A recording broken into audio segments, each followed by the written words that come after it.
పిఠాపురం నియోజకవర్గంలో ఉన్న ప్రభుత్వ పాఠశాలలన్నింటినీ అభివృద్ధిపరిచి కార్పొరేట్ స్కూల్స్కు ధీటుగా నిలబెట్టేందుకు ఉప ముఖ్యమంత్రి పిఠాపురం ఎమ్మెల్యే కొండదల పవన్ కళ్యాణ్ ప్రణాళిక సిద్ధం చేశారని జనసేన పార్టీ పిఠాపురం నియోజకవర్గ ఇన్ఛార్జ్ మర్రెడ్డి శ్రీనివాస్ పేర్కొన్నారు. పిఠాపురం పట్టణం జగేచెరువు కాలనీలో ఉన్న బాదం మాధవరావు ప్రభుత్వ బాలికోన్నత పాఠశాల ఆవరణలో విద్యాశాఖ ఆధ్వర్యంలో నిర్వహించిన పిఠాపురం నియోజకవర్గ పాఠశాలల విద్యార్థులకు పాఠ్యపుస్తకాల కిట్లు పంపిణీ కార్యక్రమానికి మర్రెడ్డి శ్రీనివాస్ ముఖ్య అతిథిగా హాజరయ్యారు.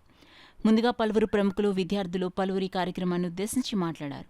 అలాగే కార్యక్రమాన్ని ఉద్దేశించి మర్రెడ్డి శ్రీనివాస్ ప్రసంగించారు.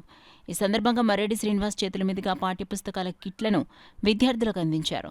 ఈ కార్యక్రమంలో ఎంఈఓలు ఆర్వి ప్రసాద్, గోపాలకృష్ణ, హెచ్ఎం శ్యాంబాబు, జనసేన నాయకులు దానం లాజాబాబు, పిల్లా శివశంకర్, దేవరపల్లి చిన్నబాబు, చెల్లుబోయిన సతీష్, చల్లా లక్ష్మి, తోలటి శిరీష, జవాది ప్రసాద్, జ్యోతుల సతీష్, బొజ్జా లోవరాజు, ఆగంటి ప్రభాకర్, సూరిశెట్టి జయకృష్ణ, పల్నాటి మధుబాబు, బీజేపీ నాయకులు పసుపులెట్టి సత్యబాబు, తోట ఏడుకొండలు, ఒలటి వెంకటేశ్వరరావు తదితరులు పాల్గొన్నారు.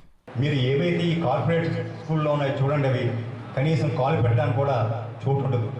నిజంగా కూడా ఈవేళ తల్లిదండ్రులు కూడా న్యూనతాభావం వదిలేయాలి. ఇది ప్రభుత్వ పాఠశాలలో చదివిస్తే అదేదో చిన్న భావనని కేవలం కార్పొరేట్ స్కూల్లో చదివించాలి. నిజంగా కూడా ఈవేళ ఇంత సుశిక్షితులైనటువంటి ఉపాధ్యాయులు ఏ ప్రైవేట్ కళాశాలలో కూడా ఉండరు. గవర్నమెంట్ ఇంతమంది సిబ్బందిని చేసి ఇది మార్పు తల్లిదండ్రులు కూడా రావాలి. మనం ఈ విద్యా వ్యవస్థలని బాగుపడాలంటే ఈ ప్రభుత్వ పాఠశాలలో నేను ఎవరి నా దగ్గరికి ఏ ఉపాధ్యాయులు మొట్టమొదటి అడుగుతాను, ఈ ఏడాది అడ్మిషన్లు ఎలా ఉన్నాయండి. ఎందుకంటే మనం పటిష్ట చేయవలసింది ఇక్కడ కంటే అద్భుతమైన విద్యనేమి బోధించరు. ఈ పాఠశాలలో చదవడం మీరంతా అదృష్టంగా భావించండి. ఏమాత్రమైన న్యూనతాభావం కూడా పడవలసిన లేదు. ఇందాక పెద్దలు చెప్పారు, అనేక మంది ఐఏఎస్లు ఐపీఎస్లు ఎక్కడి నుంచి సెలెక్ట్ అయ్యారు. అంచేత వారెవరికి కూడా తక్కువ కాదు. న్యూనతాభావాన్ని వీడండి. అద్భుతమైనటువంటి అవకాశాలు ఉన్నాయి. ఈవేళ మీరు కష్టపడితే ఆకాశమే హద్దు.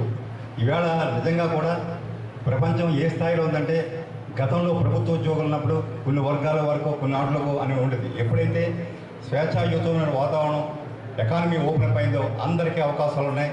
కష్టపడి చదివితే అవకాశం రాని వాళ్ళంటూ ఎవ్వరూ ఉండరు. చక్కగా చదువుకోండి. ఉజ్వల భవిష్యత్తుకి మీరంతా కూడా బాటలు వేసుకోండి. ఇంతటి చక్కటి ఉపాధ్యాయులు మీకున్నారు. వీరందరినీ కూడా వారు చెప్పే పాఠాలు జాగ్రత్తగా నేర్చుకొని మీరు ఉజ్వలమైన భవిష్యత్తుని అందుకోవాలని, మీ భవిష్యత్తు